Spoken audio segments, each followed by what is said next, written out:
Ooga, ooga booga, ooga booga booga booga. Fire and Stone is an area control game for 2 to 4 players. During their turn, players will move up to 2 spaces, and then they'll resolve the tile that's on the space.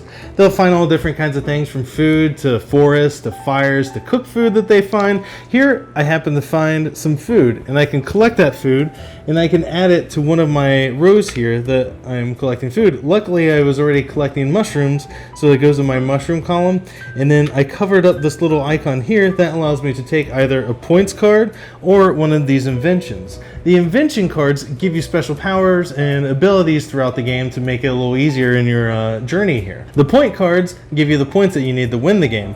The problem with the point cards is when you take one, you have to put it on the bottom of one of your inventions, and that covers up the special ability of that invention, therefore rendering that card useless. But you have to have the invention cards to get the point cards, so it's kind of a catch-22. Another thing that can happen during your turn, you can move to a space, flip over the token, and there's a forest, so you get to go hunting.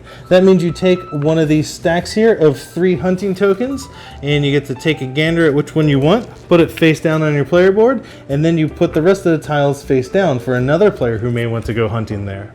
And these hunting tiles come in handy because whenever you end your turn on the space with fire, then you can cook all of the hunting tiles that you have collected and reap the benefits on them. This one here, I happen to get 1 bag, which increases my food storage, and I get 4 food. So in this case, I would collect 4 food, but I only have room to store 3 foods, so I end up losing that 4th one. And when you end your turn on this space and you reveal a hut token, you add the hut token to this track. It kind of is a timer for the game, and then you can build one of your huts for free.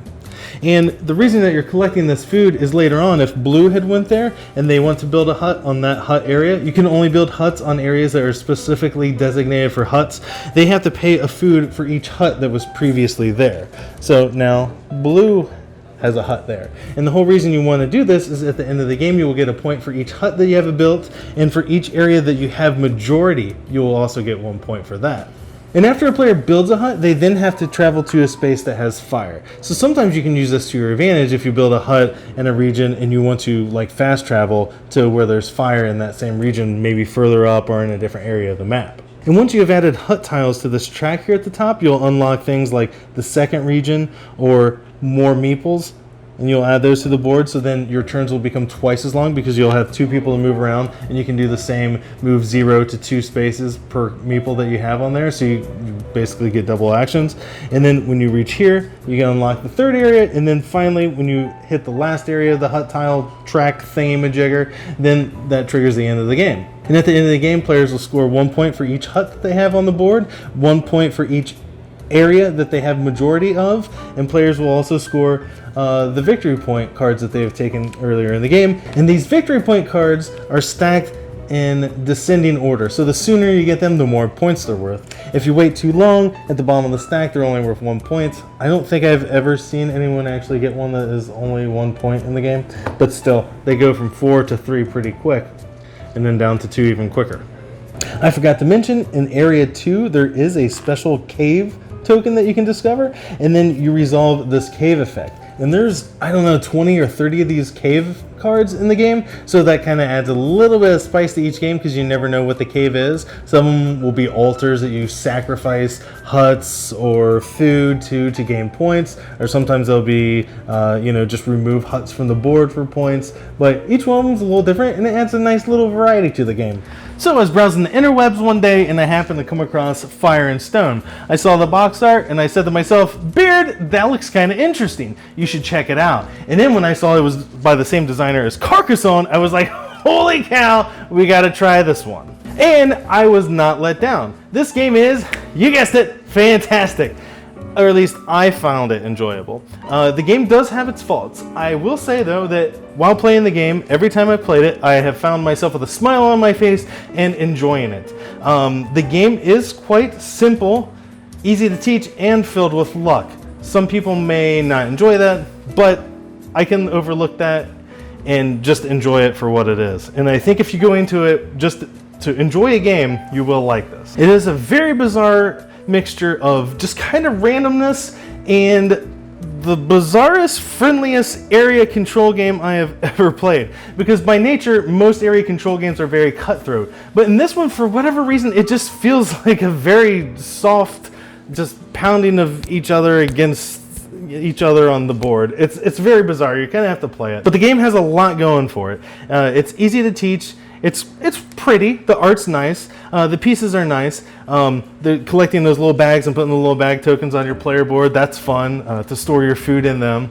And it's different each time you play it because you mix up all those tiles and then you lay them out on the board, which is exciting. The setup kind of sucks because if you're the only one doing that, it takes forever. That's why you got to recruit the other players to help you do that. I feel like it's worth it because it makes it different every time you play. You don't know where the areas are that you're going to have to build your huts, so you can't really get these set strategies of, well, this area is typically here, so that's where I'm going to build my huts to get majority or whatever. It's different. You can't necessarily plan ahead like that. And like I said, it is simple, and there is a lot of luck, but there are these little power moves, if you want to call them, that kind of unfold and reveal themselves the more you play them. For instance, when you build a hut, you have to travel to a place that has fire. So you may build a hut in a place maybe that you don't care that much about, but after you build a hut, you have to move to the fireplace, so you can use that to almost quick travel. So that's pretty cool because you could travel a far distance that would maybe regularly take you a couple turns to get your person that far. So it's just one of the little tricks that you kind of start to see the more you play the game. With that being said, obviously in this game, much like any other game, players with experience have a slight advantage over inexperienced players, but the game is simple enough that they can usually catch up and still be competitive.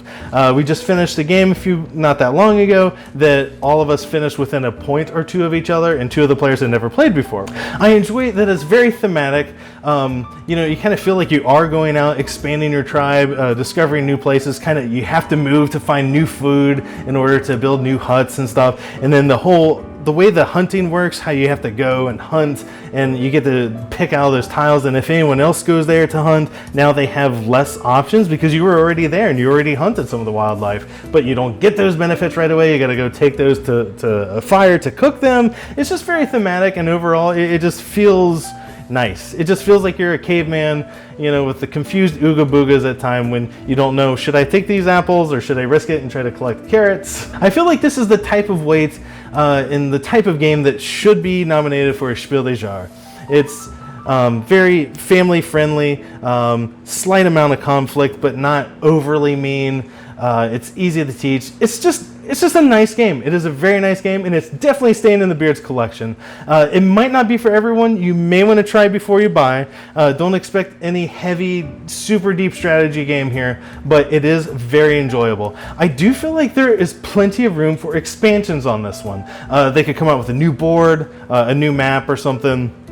Do it in space, who cares? They could add new invention cards and stuff like that. And I do feel like that maybe this game could have came with more, just overall more. Maybe shuffle those tiles and maybe some of them don't get used, so you never know how many huts exactly are going to be in a region or something to that effect. But I feel like it could have maybe used just a little bit more. But with that being said, I am definitely happy with it. Staying in the collection. And if you found this episode informative or entertaining at all, please consider clicking that subscribe button. And thanks for watching another episode of Rowing with the Beard.